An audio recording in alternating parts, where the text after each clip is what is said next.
তুফান cinema সবকিছু ঠিকঠাক ছিল, তবে এরই মধ্যে আইন ভঙ্গের অভিযোগ উঠল সিনেমাটির প্রযোজনা প্রতিষ্ঠানের বিরুদ্ধে। তো কি অবস্থা, কেমন আছেন? আমি ড্রামা সবুজ আর গাইজ আজকে আলোচনা করব মুক্তির আগে আইন ভঙ্গ করেছে সাকিবের তুফান সিনেমা, এই বিষয়টি নিয়ে ভিডিওটি সম্পূর্ণ দেখুন, তাহলে বুঝতে পারবেন কি কারণে আইন ভঙ্গ করেছে সাকিবের তুফান সিনেমাটি। ঢাকায় সিনেমা শীর্ষনায়ক সাকিব খানের বিগ বাজেটের সিনেমা তুফান মুক্তি পাবে ঈদুল আজহায়। মুক্তির আগে পুরোদমে চলছে সিনেমার শুটিং। ইতিমধ্যেই প্রকাশ পেয়েছে তুফানের পোস্টার ও টিজার, যা বেশ ছাড়া ফেলেছে দর্শকদের মাঝে।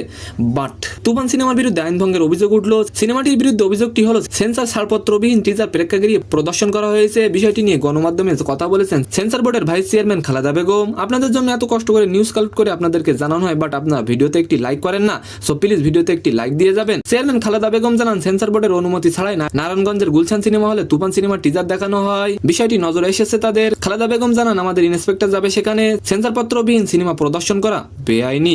এদিকে একজন গ্যাংস্টারের গল্পে তৈরি হয়েছে তুফান সিনেমা, যেখানে সাকিবকে এক বিধ্বংসী রূপে দেখা গেছে। এর আগে কখনো সাকিবকে এমন লুকে দেখা যায়নি। আর সাকিবের এই নতুন লুক বর্তমানে সোশ্যাল মিডিয়ায় এখন তুফান ঝড় বইছে। তো সম্মানিত দর্শক, আজকের ভিডিওটি কেমন লাগলো অবশ্যই কমেন্ট বক্সে জানাবেন। আর ভিডিওটি যদি ভালো লাগে অবশ্যই একটি লাইক দিয়ে আমাদের চ্যানেলটিকে সাবস্ক্রাইব করে দিবেন। ধন্যবাদ।